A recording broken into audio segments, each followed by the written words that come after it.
तो पिछले एपिसोड में हमने देखा कि युनफी उस जगह पर पहुंचकर अपनी पावर का यूज करते हुए यह देखने लगता है कि आज से 7 साल पहले उस जगह पर क्या हुआ था, और वह देखता है कि उसके मॉम और डैड इमॉर्टल मैंसन के बारे में कुछ इम्पोर्टेंट बात कर रहे होते हैं। तभी उस जगह पर क्वीन युआन आकर उन दोनों को पीने के लिए चाय देता है। अब टियानसिंग और उसकी वाइफ उस जगह पर चाय पीते हुए बात करने लगते हैं। तभी उन्हें महसूस होता है कि कई सारे लोगों ने उन्हें चारों ओर से घेर लिया है।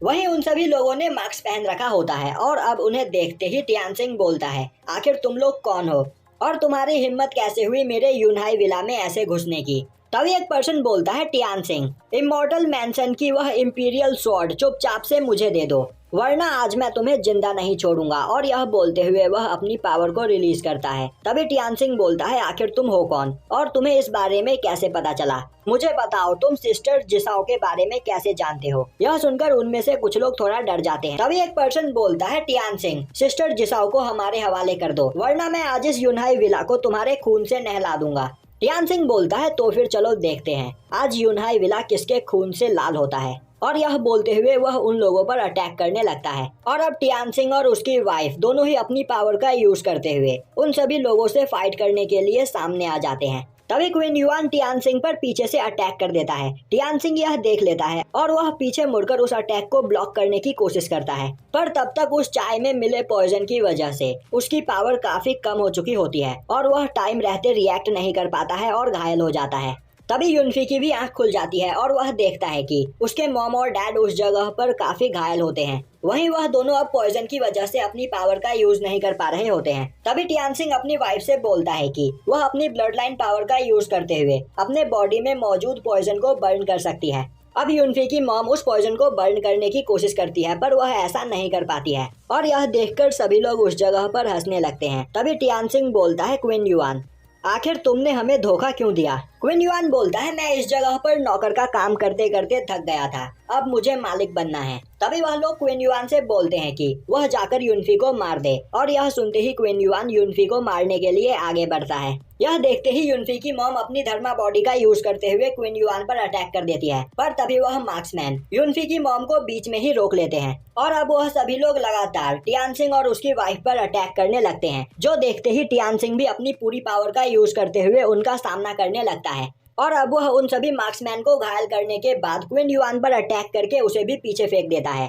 जो देखकर सभी मार्क्समैन आपस में बात करने लगते हैं, आखिर यह टियानसिंग कितना पावरफुल है। हमने उसे इतनी ज्यादा मात्रा में पॉइजन दिया है, पर इसके बाद भी वह अभी तक अपनी पावर का यूज कर पा रहा है। उसी वक्त क्वीन युआन युनफी पर अटैक करके उसे दूर फेंक देता है, जो देखते ही युनफी की मॉम युनफी को बचाती है और वह क्वीन युआन पर अटैक करके उसे पीछे कर देती है। वहीं अब युनफी की मॉम और डैड के पैर काम करना बंद कर देते हैं और उन्हें समझ में आ जाता है कि अब यह पॉइजन जल्द ही उनकी जान लेने वाला है, जो देखकर वह मार्क्समैन काफी खुश हो रहा होता है। और अब वह अपने सभी साथियों को एक साथ मिलकर टियानसिंग पर अटैक करने के लिए बोलता है। दूसरी ओर टियानसिंग अपने पास से वह ट्रेजर निकालकर युनफी के अंदर डाल देता है और बोलता है कि इसका अच्छे से ध्यान रखना और इसकी पावर को ठीक तरीके से यूज करने पर तुम यहाँ के सबसे पावरफुल इंसान बन जाओगे। और यह बोलते हुए वह युनफी को घाटी से नीचे फेंक देता है और तभी पीछे से वह सभी लोग युनफी के मॉम और डैड पर अटैक कर देते हैं। वहीं घाटी से नीचे गिरते हुए युनफी यह सब कुछ देख रहा होता है। अब दिखाया जाता है कि वह सभी लोग जैसे ही टियानसिंग पर अटैक करने के लिए उसके पास आते हैं, टियानसिंग अपनी धर्मा बॉडी का यूज करते हुए उन सभी लोगों को खुद से दूर फेंक देता है। तभी वह मार्क्समैन बोलता है, टियानसिंग, क्वीन युन, मैं मानता हूँ कि तुम दोनों काफी ज्यादा पावरफुल हो, पर अब इसका कोई फायदा नहीं, क्योंकि अब जल्द ही तुम पॉइजन की वजह से इस जगह पर मरने वाले हो। तो जल्दी से जिसाओ को मेरे हवाले कर दो। और अब वह लोग टियानसिंग को मारने के लिए आगे बढ़ते हैं, पर तभी उस जगह पर 3 लोगों की एंट्री होती है, जो उन सभी मार्क्समैन पर अटैक करके उन्हें वहां से दूर फेंक देते हैं। वहीं वह तीनों लोग काफी ज्यादा पावरफुल होते हैं और तभी युनफी को सुनाई देता है कि मैंने कभी नहीं सोचा था कि आज के टाइम पर भी फॉरबिडन ब्लड लाइन के लोग इस जगह पर एग्जिस्ट करते हैं। और तभी प्रेजेंट टाइम में युनफी की आंख खुल जाती है और अब उसकी बॉडी में काफी तेजी से पेन होने लगता है, जो देखकर वह लड़की युनफी की ओर काफी तेजी से भागती है। उसी वक्त युनफी के बॉडी के अंदर से काफी ज्यादा ऑरा बाहर निकलता है और अब वह ऑरा एक डीमन में चेंज हो जाता है और बोलता है, तुम्हारे आंखों के सामने बेरहमी से तुम्हारे पेरेंट्स को मार दिया गया, तो क्या तुम इस जगह पर उन सभी लोगों से बदला लेना नहीं चाहते हो? एक बार इस बारे में सोचो। इस जगह पर मेरी पावर का यूज करते हुए तुम पलक झपकते ही अपने सभी दुश्मनों को मार सकते हो। हम दोनों अगर एक साथ मिल जाए तो हमें यहाँ पर कोई नहीं रोक पाएगा। तो मेरी बात मानो और मुझे आजाद कर दो। और अब यूनफी की बॉडी में काफी तेज पेन होने लगता है और उसकी बॉडी से काफी सारा ऑरा निकलने लगता है। और अब उसकी बॉडी के अंदर से एक डीमन बाहर निकलकर आता हुआ उससे बोलता है कि यूनफी मेरी बात सुनो, तुम बस मुझे इस जगह से आजाद कर दो, फिर इस जगह पर मैं तुम्हें तुम्हारे दुश्मनों को मारने में मदद करूंगा और उसके बाद हम दोनों एक साथ मिलकर इस पूरी दुनिया पर राज करेंगे। जिसके बाद वह डीमन दोबारा यूनफी के अंदर घुस जाता है और उसे पुराने फ्लैशबैक याद दिलाने लगता है, जिससे यूनफी को गुस्सा आए। अब यूनफी को एक फ्लैशबैक याद आता है जिसमें कई सारे लोगों ने उसे चारों ओर से घेर रखा होता है और उससे बोल रहे होते हैं कि यूनफी तुम लिंगलोंग को हमारे हवाले कर दो, वरना हम तुम्हें आज जिंदा नहीं छोड़ेंगे। तभी वहाँ पर बैठी हुई एक लड़की बोलती है यूनफी तुम यहाँ से भाग जाओ, यह सभी लोग बहुत ज्यादा मात्रा में हैं, तुम इनका सामना नहीं कर पाओगे। यह सुनते ही यूनफी गुस्से में बोलता है जब मैं खतरे में था तब तुमने मेरी मदद की, तो आज मैं इस जगह पर तुम्हें अकेला कैसे छोड़ सकता हूँ। जिसके बाद वह चिल्लाते हुए बोलता है अगर इस जगह पर किसी ने भी अपना एक भी कदम आगे बढ़ाया तो मैं उसे जान से मार दूंगा। यह सुनते ही सभी लोग यूनफी पर अटैक करने के लिए उसकी ओर आगे बढ़ते हैं। तभी यूनफी काफी गुस्से में उन सभी लोगों को मारने लगता है। अब दिखाया जाता है कि प्रेजेंट टाइम में वह डीमन धीरे धीरे यूनफी की बॉडी पर कंट्रोल कर रहा होता है, जिससे यूनफी चिल्लाता हुआ बोल रहा होता है मैं इस जगह पर सबको मार दूंगा, किसी को भी जिंदा नहीं छोड़ूंगा। जो देखकर वह लड़की यूनफी के लिए परेशान होने लगती है। अब वह मंक बोलता है जब यूनफी ने मिस लिंगलोंग को बचाने के लिए वहां मौजूद 700 लोगों से अकेले ही फाइट की थी, तब पहली बार उसके अंदर से यह डीमन बाहर निकला था और यह डीमन यूनफी के हार्ट के अंदर है, जो यह बात जानता है कि यूनफी के अंदर कितना गुस्सा भरा हुआ है। अब वह मंक उस जगह पर प्रे करने लगता है, जिससे उस जगह पर एक जाइंट बैल आ जाता है। अब वह मंक यूनफी को उस बैल के अंदर कैद कर लेता है, जिससे वह डीमन कमजोर पड़ने लगता है और अब वह शांत हो जाता है। जो सुनकर वह लड़की मंक की तारीफ करती है। वह मंक बोलता है कि यूनफी के हार्ट के अंदर बुद्धिस्ट बसता है, तो मेरी आवाज उस तक पहुंचनी ही थी। अब वह लड़की बोलती है अगर उस दिन यूनफी उस डीमन को मारकर उस पर कंट्रोल कर लेता तो वह युआन यिंग में पहुंच जाता और इस जगह का सबसे पावरफुल पर्सन होता।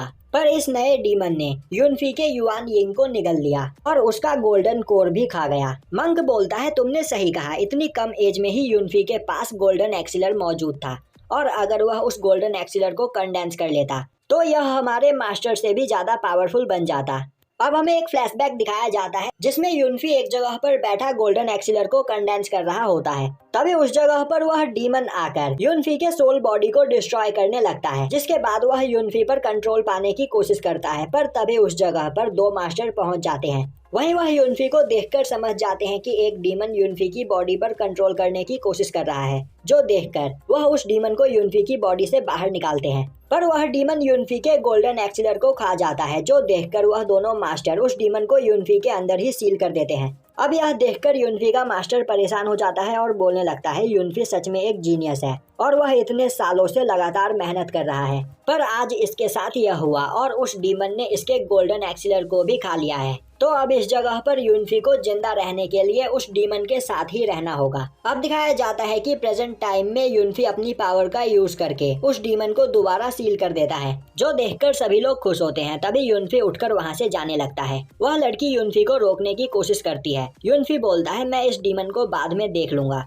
पहले इस जगह पर मुझे मेरे पेरेंट्स के कातिलों को ढूंढना है। वह मंक बोलता है पर तुम्हें उन लोगों के बारे में कुछ भी नहीं पता है। यूनफी बोलता है कोई बात नहीं, मैं किसी न किसी तरह तो उन तक पहुंच ही जाऊंगा। और वह 3 आदमी सच में काफी ज्यादा पावरफुल थे, तो बस मुझे यह पता करना है कि वह तीनों कौन थे।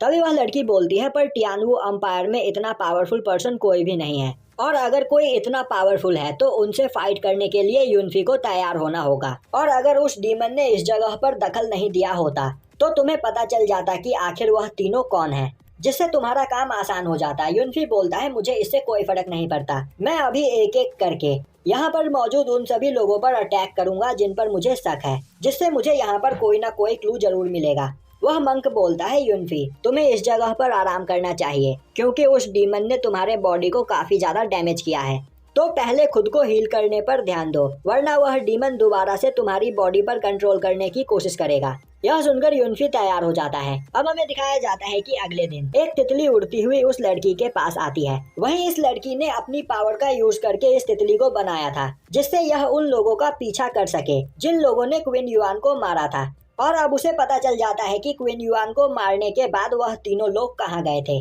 जो आकर वह युनफी को बताती है। युनफी बोलता है तो वह सभी लोग डुलोंग माउंटेन से आए थे। वह लड़की बोलती है तो क्या हमें उस जगह पर जाना चाहिए। युनफी बोलता है डुलोंग माउंटेन के लोगों ने क्वीन युआन को मारा है, इसका मतलब उनका भी क्वीन युआन के साथ कुछ लेना देना था। पर उस जगह पर जाने से पहले हमें टियानजिन पवेलियन जाना है और मुझे पूरा यकीन है कि उस जगह पर मुझे मेरे पेरेंट्स का कातिल जरूर मिलेगा। अब हमें दिखाया जाता है कि एक जगह पर कुछ मार्क्समैन एक लेडी को युनफी के बारे में बता रहे होते हैं। वहीं वह बोल रहे होते हैं कि युनफी के पास उसके फादर की ही तरह 6 आर्म गॉड धर्मा बॉडी है, और तो और उसके साथ एक लड़की और एक मंक भी है जो काफी ज्यादा पावरफुल है। और पिछले 7 सालों से युनफी गायब था और अचानक 7 सालों के बाद वह अपने फादर से भी ज्यादा पावरफुल बनकर वापस लौटा है। तभी वह लेडी बोलती है तुम सभी लोग इतना डरे हुए क्यों हो, क्या तुम भूल गए कि यह सब बस एक नाटक है और तुम सभी लोग इस नाटक के पात्र। और अगर युनफी यहाँ पर वापस लौटा है तो जरूर उसके पास जिसाओ की कोई न कोई इन्फॉर्मेशन होगी। तो फिर चलो देखते हैं टियानजिन और क्वीन यू का यह बेटा कितना पावरफुल है। जो सुनते ही सभी मार्क्समैन काफी एक्साइटेड हो जाते हैं और बोलते हैं कि हम युनफी को जिंदा नहीं छोड़ेंगे। अब दिखाया जाता है कि युनफी अपने साथियों के साथ ब्रोकन सोल माउंटेन पर आया होता है और अब वह लोग आगे बढ़ते हैं। तभी वह लड़की युनफी और उस मंक को रोकते हुए उन्हें कुछ देखने के लिए बोलती है और यहीं पर यह एपिसोड खत्म हो जाता है।